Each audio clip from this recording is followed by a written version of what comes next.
One. Hello, and welcome to Safe Space. I'm your host, Chris Edwards, and this is the show that's dedicated to people of color in the LGBTQIA+ community. I've got another amazing guest for you today. She is an organizer, a professor, a writer, a culturist. So she's written for publications such as Ebony, Essence, Bitch, Madame Noir, and she's also written for Chandelier. Ladies and gentlemen, welcome Josie Pickens. Hello, how are you today?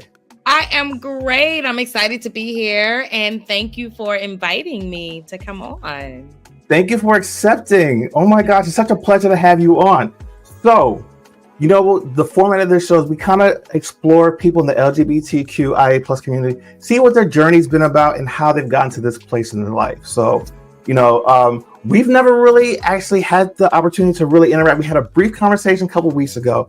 So I want to kind of start from the beginning and talk about your journey and what it's really meant for you as for someone who identifies in the community, where you've been and how you've gotten to this place. So talk a little bit about yourself and your journey. Oh, where do I begin? So From the beginning. From the beginning, I think like most queer folk, you know, we understand our queerness at a very early age in the same way that people who are straight understand their straightness at an early age. Like as soon as you kind of begin to feel attraction, you realize who you're attracted to. So my queerness, I think, is something that has always been present. I think I started to have more deep questions about it as I moved into like my teenage years and my young adult years and had those experimentations. I think that I realized very early that in the same way I was attracted to many different types of people, I consider myself to be sexually fluid or pansexual. So, you know, for me, it's about energy, it's about vibe. I can have attraction and connection with anybody, regardless of how they show up. So that, you know, has been a bit challenging over the years to try to figure out, okay, where am I? And to have to explain that to people. You know, we have our ideas about bisexuality and pansexuality in straight communities and even in queer communities, right? It's like, oh, these people who just can't make up their mind, or they just want to do it all, or they're hypersexual or whatever, when really it just breaks down to attraction. I think that for much of my life, I was in relationships with straight men. As I got older, and I wanted to explore different types of relationships, I really kind of started to do that maybe really late 30s. I'm 47 now. Okay. So I always tell people I'm a baby gay, even though I'm 47, you know? And I think that it has less to do with attraction and even dating, because I've always kind of dated whomever I wanted, but more so about finding community. And building community. And I feel like that is really that part of the journey that people don't talk about, how important it is. Some people find community and in that find their understanding of queerness at a younger age. Some people find that at a much older age. So right. I tell people I'm just beginning to really, really figure myself out as far right. as being quote unquote out, which I feel that, you know, I hate using language of out because I'm more like, hey, it's a calling in process for me. Yeah.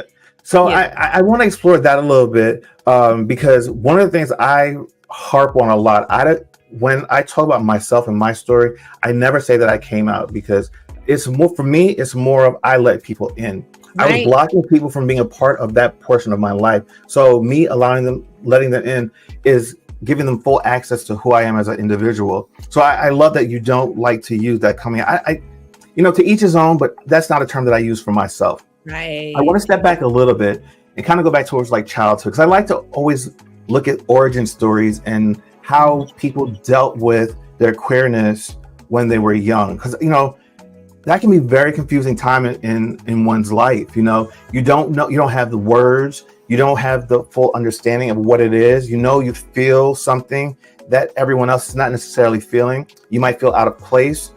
How was it for you growing up, and how was it at home? Like, were you in an environment where you felt open enough to say, hey, this is who I am, even if you didn't necessarily know exactly who you were? Talk about that a little bit. I think that I was always a kid who was going to do what she wanted to do. I think that I first really started realizing that I liked girls and boys at that time. That's, I didn't understand trans identity or any other types of identities. So there's the binary of like girl and boy. Yeah. I recognized that I liked girls and boys. I feel like Janet Jackson is somewhere in the part of my origin story. It's so funny because one of my best friends and I have like Janet Jackson and like how Janet Jackson moved us into our queerness. For him, it was more like, I want to be Janet Jackson. He's a gay man. For me, it was more like, I want something different from Janet. Okay. So we always joke about like, it's the same. We had the same experience on opposite ends. But I think I started being interested in like dating girls and having experiences with girls and connections with girls when I was probably maybe around 17, 18. Okay. By that time, I was pretty much doing all the things that I wanted to do. And my parents were just like, we're just going to pray that the goodness that we instilled in our child is going to carry her home. Because listen, I was wild and free and experimenting with a lot of different things at that time. Okay.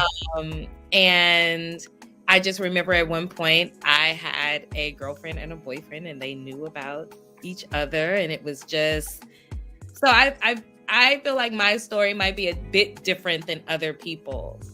I think also I have to think about the privileges that come with that, with me being a femme identifying, like I'm femme and I'm a woman. And so there is kind of like this space that we give femme women that allows them to experiment, quote unquote. So that a masculine presenting woman or even a gay man would not have that ability, right? Like there's no space for that. Absolutely. Experimentation. So I understand my privilege in that. And so because I had that privilege, I think I was able to kind of move around and float. And it was just like, oh, she's just out being a butterfly. She's just out experimenting. Yeah. So I didn't have a lot of challenges at home. I think I was actually, quote unquote, outed by a friend of a woman that I was dating when I was probably about 19 or 20. This was back in the day of, remember my age, back in the day of caller ID and house phones. Okay. And the woman that I was dating was at her best friend's house and had called me from their phone. And I must have called back or something. And the best friend's girlfriend was going through the caller ID, I guess, calling back calling back phone numbers that had been in the caller ID because she was trying to check to see if her girlfriend was cheating or whatever. Ended up calling my mama's house. And ran it down to my mama, okay? Wow. That's serious. It is pretty serious. I'm grateful that my parents didn't necessarily have a negative reaction to that. In hindsight, as someone who is older and a mother now, I wish that there would have been a conversation, but it was just more of like, well, we're going to ignore that because she is going to have a boyfriend or she is going to have a husband and we already see this happening. So this is just her playing around. It's just a phase. It's just a phase. As they would like to say. Okay. Yeah. So let me ask this. So, it seems as though your younger years, you didn't have as much trials and tribulations. It was a little bit easier, like you said, because you felt a little privileged because you're a female identifying woman, where you kind of get a little bit more leeway in that Right. respect. But as you've gone out into the world as a young adult, did you find it easier or more difficult to maneuver? I think that I found it, I really feel that issues around my queerness are really kind of just beginning to, I guess, have an impact. And as I said, I think that's more because I'm in community now. I'm doing advocacy in community. I'm more, there's more visibility that comes with that. So really, it's just at this point where I'm having to kind of answer questions and so forth. Because before it would just be like, I date who I want, and people would see and just be like, oh, I'm not surprised that she's with a woman or with a man or with whomever.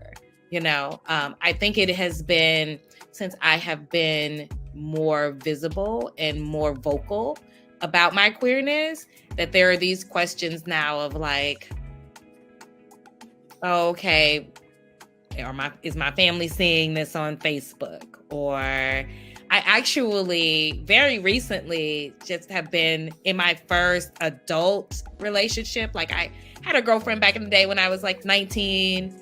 But again, I think that my family and friends just looked at that as like a stage or a little phase that I was going through. Now, as a fully grown woman, I'm in a relationship with a woman. So now it's a bit different because it's like, oh, well, this isn't a phase. This is clearly, and I'm public about the relationship. So it isn't just someone that I'm dating, but someone that I am publicly in a long-term relationship with. And that has like definitely raised the stakes, Okay. But even that, I feel that I have built a community, and even in my family, where there is like this level of acceptance. I'm still trying to figure out if it's a level of acceptance, or if it is a don't ask, don't tell type of situation. Like, I don't want to know the answer, so I'm just not going to ask. But, my partner is around my family. My family enjoys her. I am around her family, and we're out in community together. And that has felt really liberating in ways that I didn't realize I needed.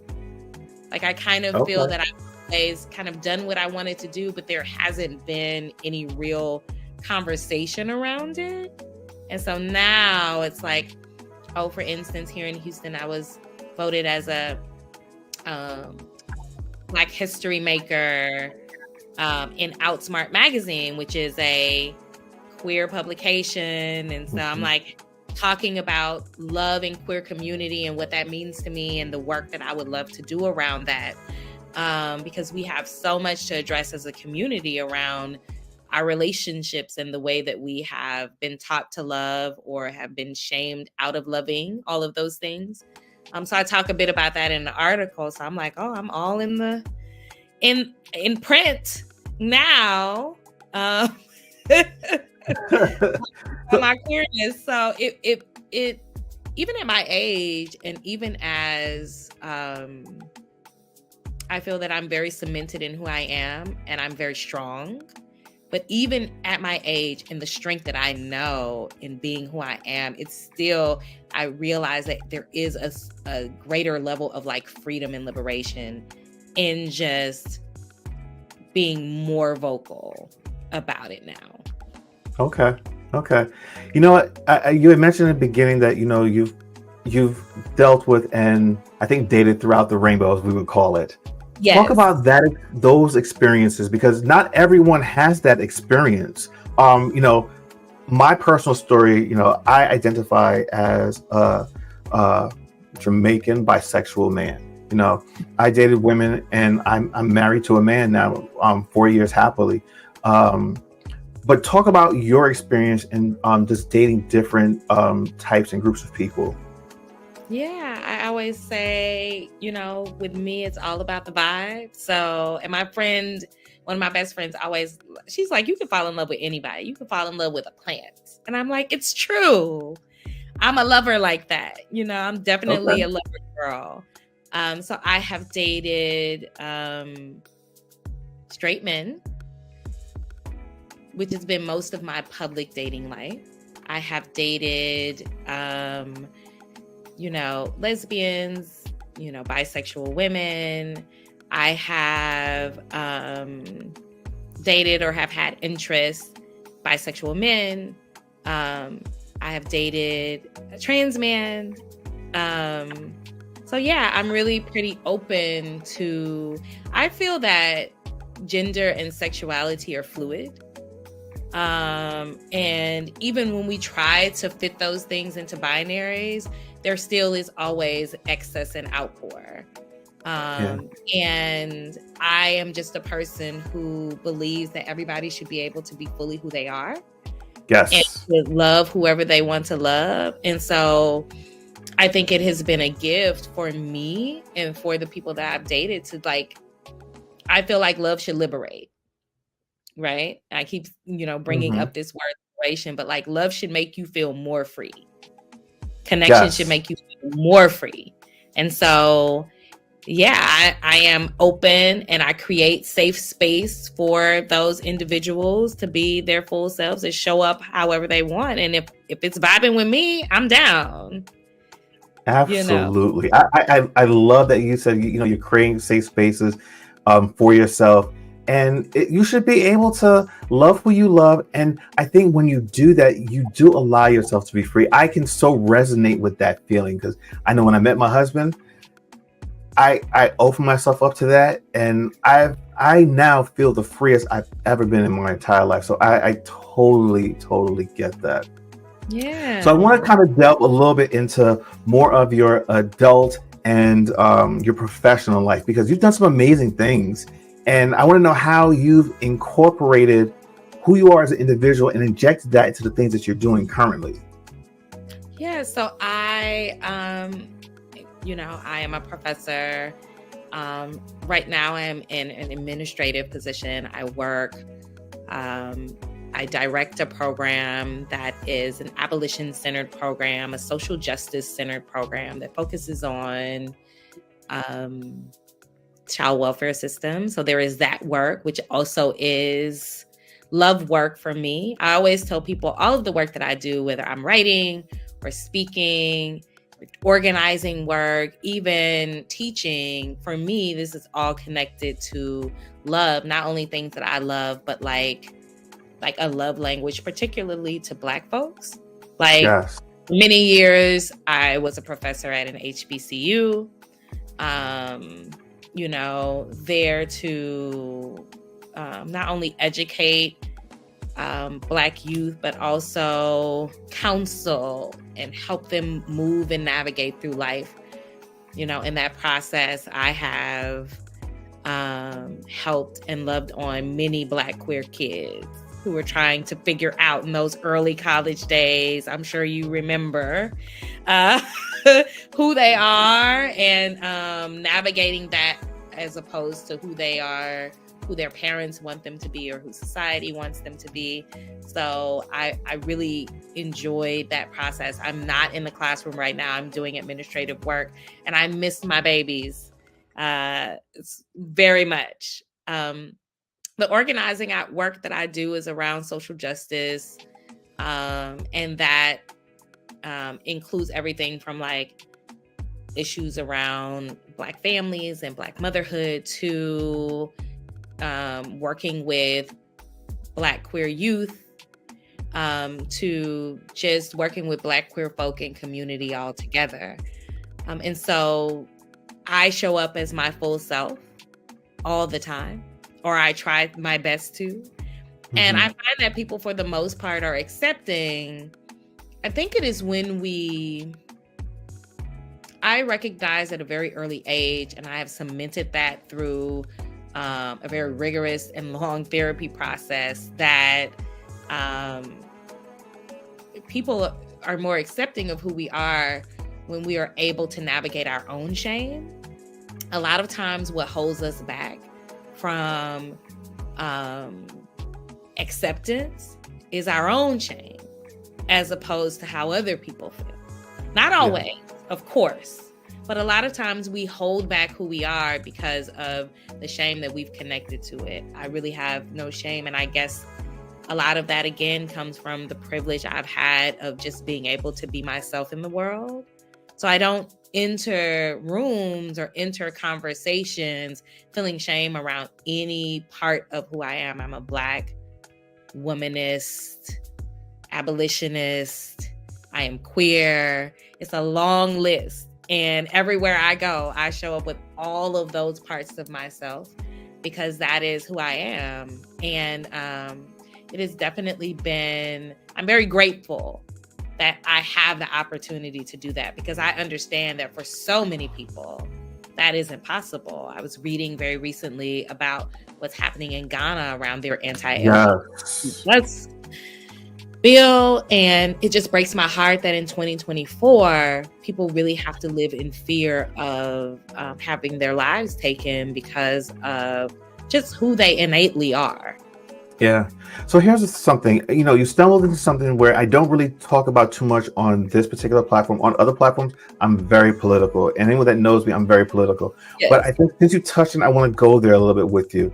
Mm-hmm. What is your take and feel on the current political climate in this particular country? Because when you really look at it, there's been so many strides that we as people in the queer community have made over these years. And over the last several years, because of certain individuals and group of people now, they're making it extremely difficult, creating bans, on books. Yeah. Florida is a leader in it, just banning, not being able to talk about LGBTQIA plus things. Right. What's your take on it? And what are some of the things that you're doing to help push this forward? I work in a lot of different, or I advocate in a lot of different communities. And I feel that, this right-wing conservative kind of push that the country is under is really making it dangerous for everyone. Whether you're Black, think about whether you're a woman, Roe versus Wade and the kind of rescind of that. When I think about anti-trans legislation and the don't say gay legislation, what is happening in our schools, it is definitely a scary time to be a marginalized person, regardless of where your margin lies. Mm-hmm. And the work that I try to do is to bring as much education as possible to just the general public and society, to just allow people to understand what's at stake, the danger. For instance, I do a lot of work where I connect with trans women and try to create conversations where cis and trans women can come together, because we truly are fighting the same fights. We're both fighting about body autonomy, right? And being able to have power over our bodies, whether we are, cis women or trans women. So that's something that I am passionate about, very passionate about trans youth and the experiences of LGBTQIA plus youth, period. Yeah. Because what we know, particularly about Black LGBTQIA plus youth, I be trying to get all the letters in. What we know about these youth is that they just, any type of disproportionate harm that we can think of, they face at alarming numbers. So if we're talking about everything from like being separated from their families, being in foster care, houselessness, mental health issues, access to education, their, movement in and out of the prison system and prison industrial complex, all of those numbers are even further disproportionate than white youth, of course, and particularly even, Black straight youth. And so really looking at the youth is something that I'm very passionate about. I actually am working with a local organization to try and create a youth council that will be looking at all of these different legislations. I live in Texas. So you mentioned Florida, but Texas is just as bad. They are neck and neck. Yeah. So working with Black queer youth particularly, so that they can find their causes and find their voices and understand the legislation that is happening and figure out what kind of policy and advocacy work they can do to either upend and end that legislation or to introduce new legislation that is going to be beneficial to not only them, but those that come after. So, yeah, it is just about being the change because there's no other way around it. These things are not going to change themselves. No, they're not. And I commend you and anyone that plays a role in helping our youth and helping other individuals, because it takes a community, it takes a village. Mm-hmm. And I believe anyone who has any type of platform owes it to pass it forward and to help in some way. I look at what we're doing right now as a platform and a ways for me to get the word out about people to other people, shining a light on your story, where you've come from, what you're doing now. Someone will see this, will be touched by it and understand that, hey, Josie did this, I can do it too. Yes. And that's that is the whole reason for me doing this. Nothing more. If I just want to hear you talk. I want to hear you tell your story. I want you to share your story with everyone that's going to see this, so that there's some type of connection that they can understand and see that there are people that look like me, that have been through the same things that I have been through, and that I'm going to be okay. I remember growing up, I felt as though I didn't have anyone to look or to turn to. And a lot of it is because, one, I didn't fully understand. I didn't have the words to articulate what it is that I was feeling, what I was going through. Yeah. So to be able to have this type of platform, to have you on, to tell your story, not every story is tragic. Not every story is hard. You have situations where you grow up in loving families. They might not fully understand, but though, they allow you and give you the leeway to be who you are, to grow into your full self. And, I think that's such a beautiful story that you've told about the fact that your parents didn't necessarily get it, but at least they didn't talk down to you. They gave you the opportunity to be your full self. And in time, you show them who you were.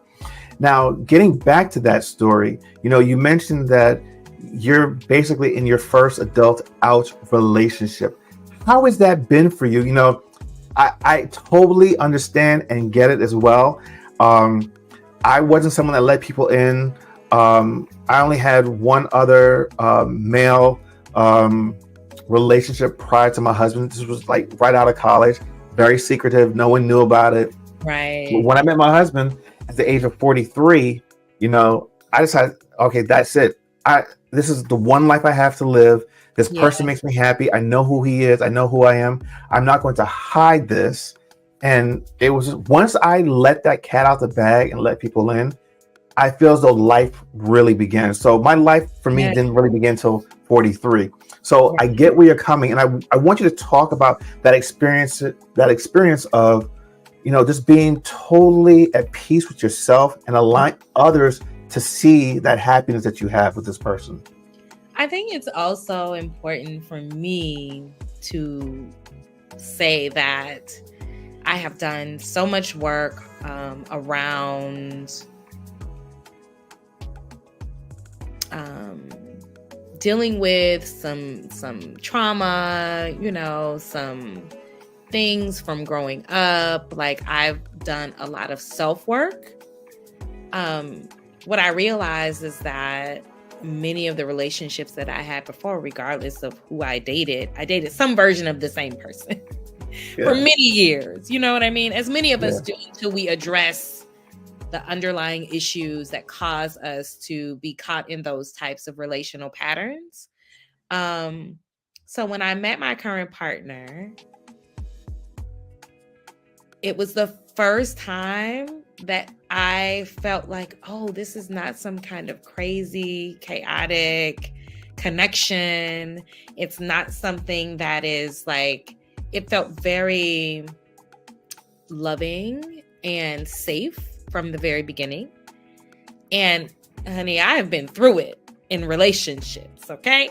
So I think that my thinking around, when I met my partner and we started dating, I was like, listen, whoever has a problem with it is just gonna have to be all right, because as long as I'm being treated well, y'all shouldn't care if I'm dating a frog, okay? If that frog is good to me after what I have endured, Yeah. I was very adamant. I think that part of the reason that I wanted to be so public about this relationship is because it has been so different from past relationships.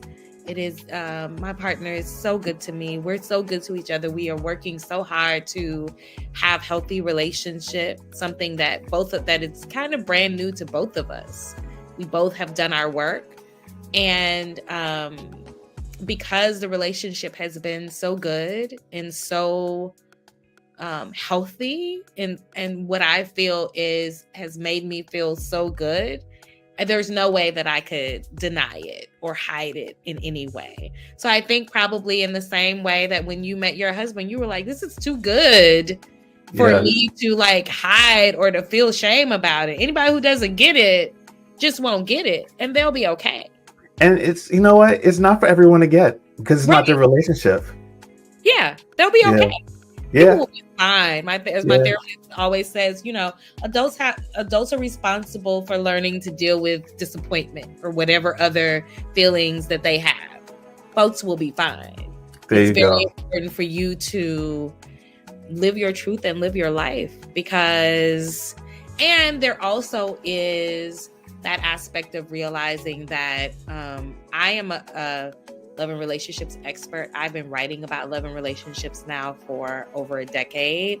You mentioned me writing for Ebony. I was a columnist. I had a love and relationships column with Ebony magazine for many years. And so a lot of my friends and people that I'm connected to, I don't really like using words like followers, but like people that I've connected to online and offline follow a lot of my love and relationship work. And so I think it is important for me to present this relationship that is Black and queer and healthy and loving, because we do have the responsibility to be who we needed.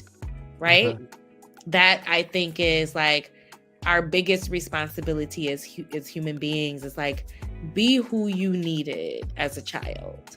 And I needed to see that Black queer relationships are not always crazy and chaotic.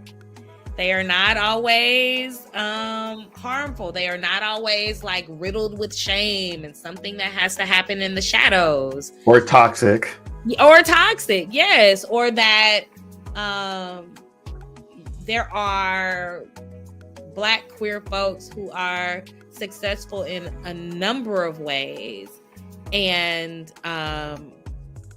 are with each other in these like healthy queer relationships. I think that my vision of like Black queer relationship was just that it didn't really exist, or if it did exist, it wasn't anything that I looked at as like healthy and long lasting. And I feel that affected me, and maybe was some of the reason why I continued to be in straight relationships for so long. Not that there wasn't that desire, but just like everything that was modeled for me from childhood was that, well, the only sustainable long-term relationships where there is marriage and family happens with straight people. So I guess that's what I'm to do, Okay, so let me ask you this: now that you've been so out and I don't mean out in that respect, but just like so public about your relationship, what has the reaction been from others, especially like family members? Because to be honest with you, even though a lot of times we're not looking for approval, it's still important to have the people that you consider the closest to you really be for you. Like, so what's been the Yeah. reaction from like family and friends? My friends are just always like, girl, we never know what you're doing, so it's fine. I am very, very grateful that I am loved well in friendships and in community. So folks are just like, listen, as long as they're good to you and we don't have to beat nobody up, we don't care who it is, you know? With my family, I remember when my current partner and I started dating, and my sister, because I've dated women before, but it was always kind of like I might bring somebody around like, oh, this is my friend type of thing, and never really had conversations around me dating those people. And that dating rarely ended in relationship. Okay. So I think that also kind of went into the narrative of like, oh, you're just having fun. You're just being you, a butterfly, you know. My sister, who I'm very close to, I remember telling her that I was very, very soon in true lesbian fashion. After I started dating my partner, we were pretty much together and planning a trip to Mexico. It was like 2 weeks after we met or something. Okay. Really. So in true lesbian form. In true lesbian form, honey. 2 weeks. I was like, you want me to do what? Like, come go to Mexico with me. Okay, well, yes, because I am a YOLO girl in some ways. Even my therapist was like, is somebody gonna have your location? Are you sure you want to do this? It was a great trip. But I remember telling my sister, I was like, hey, you know, I'm going on this trip. I was like, I got a new boo. And so that didn't surprise her because I be having a boo. And I was like, well, it's a woman. You know, and she was like, just okay. It is so cute. My sister and my partner have the cutest relationship. My sister has never really bonded a lot with the people that I dated, probably because she felt like they didn't deserve to be with me and probably saw that they were not treating me in the ways that I deserved. She knew. So she knew. Relationship, she is just like all into it. Like, oh, you know, tell this person. Like she is into it. It is the sweetest thing and the sweetest moment of acceptance. I also have a brother who is very religious, and I didn't even tell him. My sister told him. So my sister's like, well, we telling everybody and everybody will be fine. Okay, you have one of those. Become an advocate, honey, for the queer community. Okay. Standing up for her sister and what she sees as, like I said, a healthy, loving relationship for me. So she told my brother, I think he just had some questions, like, you know, he doesn't, you know, things that he didn't understand, but we had open conversation. He met my partner, really likes her. They actually have a lot in common. And so it's been fine. Even when my mother kind of found out about things. Now, I'm not going to say my mother isn't secretly praying. I will not say that. My mother is a Black Southern woman. Okay? Probably very much like your Jamaican mama.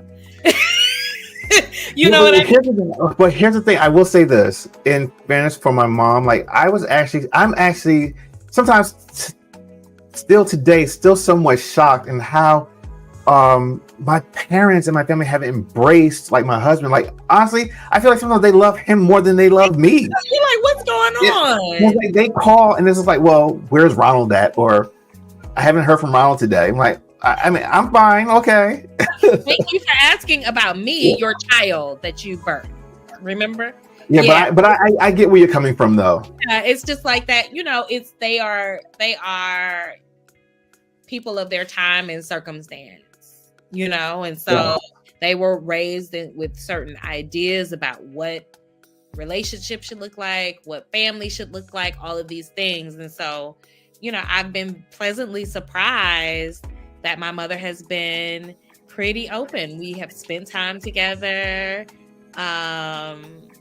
You know, my partner is very patient with everything. She's been a bit surprised as well, but my mother is has been accepting. So that's really been the cherry on top of everything. Like seeing my sister become like this queer advocate. Like my sister is gay. You know what I mean? Like we have a family reunion coming up and she already counted my partner in. I was like, oh, that's so awesome. Like small town, Louisiana. Love it. Love it. Like, that's okay. You ain't the first gay one in the family. They'll be all right. Yeah. So I'm hearing a lot of that and I'm very grateful. And I think that it is just because probably the same thing for your family. They see that someone that they love is being loved well. And at the end of the story, how can you really hate on that? You can't. You cannot. You can try, but eventually you have to just... That is why I do this work around love and why I think love is so powerful, because it's stronger than hate. Love will always win. Love will always win. That's it. That is it. Listen, you have been such a light and just a beautiful presence. I've thoroughly enjoyed this conversation. But before we start to wrap this up, is there any words of wisdom that you can pour into all of us before we go away? I think, it all starts with self-acceptance and self-love. Once, for anyone who might be struggling with all of their multiple identities, because we all come with many, just remember that once we accept and love ourselves and we're able to throw the shame off of us around who we are and how we live our lives, then I think it is much easier and it's a lighter load for us to experience in life. A lot of times we are the ones that are holding ourselves back from joy. And this is in a number, regardless of how you identify and, what your experience is. I find that to be something that is true. So just, start off with that self-love and self-understanding, and then that will lead you to the place of love that you might be looking for, or even improve the love that you might already have. Like, love and change is always possible. Yes. Josie, thank you so much for this. This has been such an enlightening hour of a conversation. It's been such a pleasure to get to know you. And trust me, this will not be the last time that you and I will have this type of talk. Thank you so much. So for those that have watched this episode and this whole entire series, thank you so much for watching and keeping it locked here. Join me next week when I have another great episode and bring you another beautiful story. So until then, take care of yourself and take care of others. See you guys next week. Goodbye.